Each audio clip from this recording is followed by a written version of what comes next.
நிர்வாகிகள், மாநில நிர்வாகிகள், மத்திய நிர்வாகிகளை நீங்கள் சந்தித்து இதன் பேரில் மத்திய அரசுக்கு அழுத்தம் கொடுக்குறீங்களா?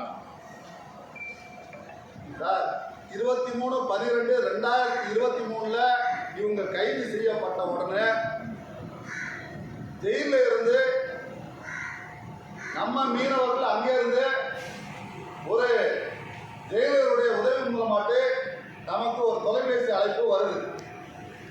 அதில் தான் அவங்க சொல்கிறாங்க, இந்த மாதிரி நாங்கள் அந்த படகை எல்லை தாண்டி வந்ததா எங்களை கைது செய்து மலர் கராச்சி சிறையில் நாங்கள் இருக்கிறோம்னு சொன்ன உடனே உடனடியாக மத்திய அரசுக்கு நம்ம மனு கொடுத்தாச்சு, கலெக்டருக்கு கொடுத்தாச்சு, ஏற்கனவே சொன்னோம் சிஎம்க்கு எல்லாருக்குமே நம்ம கொடுத்தாச்சு.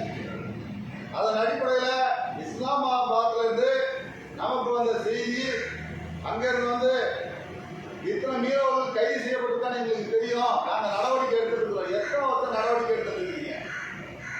ஒரு ராணுவ வீரனை இப்படி கொண்டு போய் அங்கே வச்சிருந்தா விட்டுருவீங்களா? இந்தியாவுக்கு ஆண்டுக்கு 75,000 கோடி ரூபாய் அந்நிய செலவாணி ஈட்டி கொடுக்கக்கூடிய ஒரு மீனவ சமூகத்தில் நடந்திருக்கிற பிரச்சனைய, இந்தியாவுக்கு உணவளிக்கக்கூடிய ஒரு மீனவ சமூகத்தை கடந்த 3 ஆண்டா ஜெயிலில் வச்சிருக்கிறாங்க. இந்தியாவுடைய இறையாண்மைக்கு இது பங்கமா தெரியலையா? இந்திய மீனவர்கள் அங்கே சிறைபிடித்து வச்சிருக்கிறாங்க, அது இந்தியாவுக்கு தலைக்குறிவா தெரியலையா? ஓட்டு நேரத்தில் மட்டும்தான் நாங்க மீனவருடைய ஓட்ட கவர்றதுக்காக மீனவருடைய நண்பர்கள் சொல்றீங்க. கொண்டு வாங்க, மீண்டு கொண்டு வாங்க, பாதிக்கப்பட்ட குடும்பங்கள் இதாக இருக்குது, இதுக்கு என்ன பதில் சொல்ல போறீங்க? அதே போல தமிழ்நாடு அரசு மிகப்பெரிய இருட்டடிப்பை செய்து கடந்த 8 வருஷமா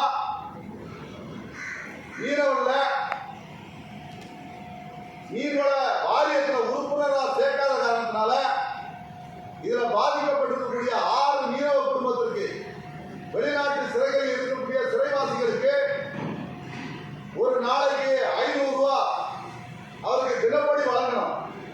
அந்த தினப்படியை இங்க இருக்கக்கூடிய 7 பேர்ல ஒருத்தர் மட்டும்தான் கிடைக்குது, 6 பேருக்கு கிடைக்கல. அப்படி ஒரு அரசு ஊழியருக்கு ஒரு மாத ஊதியம் வரலாம், அவரால் குடும்பம் நடத்த முடியாது.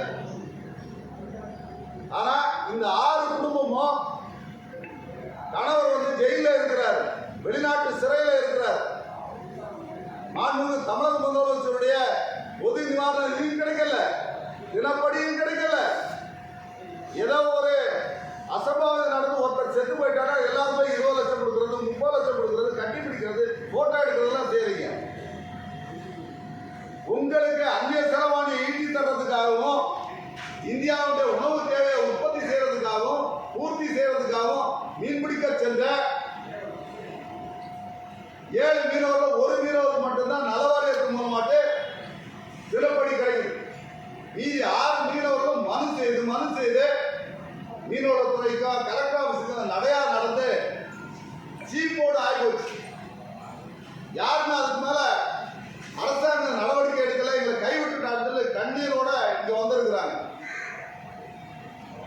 கன்னியாகுமரி மாவட்டத்தில் இதே மாதிரி பல பத்திரிகையாளர் சந்திப்பு நடத்தி எந்த புரோஜனம் இல்லைன்னு தான் தலைநகர் சென்னையில இந்த மாதிரி பத்திரிகையாளர் சந்திப்பை நடத்தி அரசுடைய கவனத்துக்கு கொண்டு போறதுக்காக இந்த பெருமுயற்சி எடுத்துக்கிறோம்.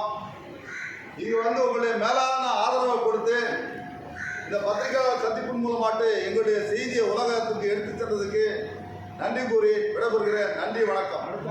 7 மீனவர்கள் இல்லைங்க, 14 மீனவர்களை பிடிச்சிருக்காங்க. மீதி அவங்களுடைய நிலைமை என்னவா இருக்கும்? எந்த 14 பேர் மொத்தம் சார், தமிழகத்தை சேர்ந்தவங்க 7 பேர், மீதி அவங்க அங்க உள்ள கல்கட்டாவில் உள்ள மீனவர்கள் 7 பேர். அதை அந்த மாநில அரசு நடவடிக்கை எடுக்குது, அந்த மாநில அரசு அவங்களுக்கு நிவாரணம் வழங்கிட்டு இருக்குது. அந்த படகுடைய உரிமையாளர் அங்க உள்ள ஒரு குஜராத்துக்காரர் இருக்கிறதுனால அவர் அவங்களுக்கான ஃபீடிங்கெல்லாம் கொடுக்குறாரு, இவங்களுக்கு ஒண்ணுமே கொடுக்கல. இவங்க போனதுல ஒரு மீனவர் ஜெயிலே இறந்து போயிட்டாரு. இன்னும் அடுத்தடுத்து இவங்கள யாராவது இறந்துட போறாங்கிற பயம் இருக்கு. சார், இந்த சிறைகளில் பாகிஸ்தான் சிறையில் இந்திய கைதிகளும் நம்ம இந்திய கைதிகள் இங்கே தமிழ்நாட்டில் இருக்கிறது இந்தியாவில் இருக்க பரிமாற்றம் பண்ணிக்குவாங்கல்ல விடுதலை அது 2025 வந்த அந்த இதில் கூட இவங்களோட லிஸ்ட்டு அந்த இதில் இல்லையா சார் 2024 2025 நடந்த லிஸ்ட்டில் இவங்க பேர்லாம் வரல சார். குறிப்பாக விடுதலை ஆகக்கூடிய அத்தனை பேர் பார்த்தீங்கன்னா குஜராத் மீனவர்களாக இருக்கிறாங்க, வட இந்திய மீனவர்களாக இருக்கிறாங்க, தமிழக மீனவர்களோ தென் தமிழக மீனவர்களோ இல்லை. ஸோ இது ஒரு பாசிட்டிவிட்டி பார்க்குற மாதிரி இருக்கு.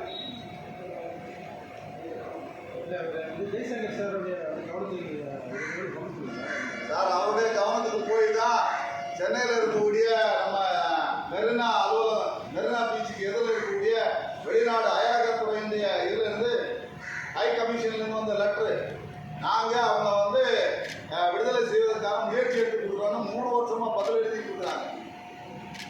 கடந்த 3 வருஷமா பதில் மட்டும்தான் வருதே தவிர மீனவர்களை மீட்டு கொண்டு வந்ததுக்கான எந்த அறிகுறியும் தெரியல. சிறை கைதிகள் பரிமாற்றம் அதுல இவங்கெல்லாம் வரல. இந்திய அரசு பிரதமர் வந்து உலக நாடுடைய போரே நிறுத்துறதுக்கு நான் சொன்னா ரஷ்யா கேட்குது, நான் சொன்னா அமெரிக்கா கேட்குதுன்னு சொல்லாரு. ஒரு மீனவன் எல்லை தாண்டி போயிட்டாங்கிறதுக்காக அவனை பிடிச்சி சிறையில் வச்சிருக்காங்களே.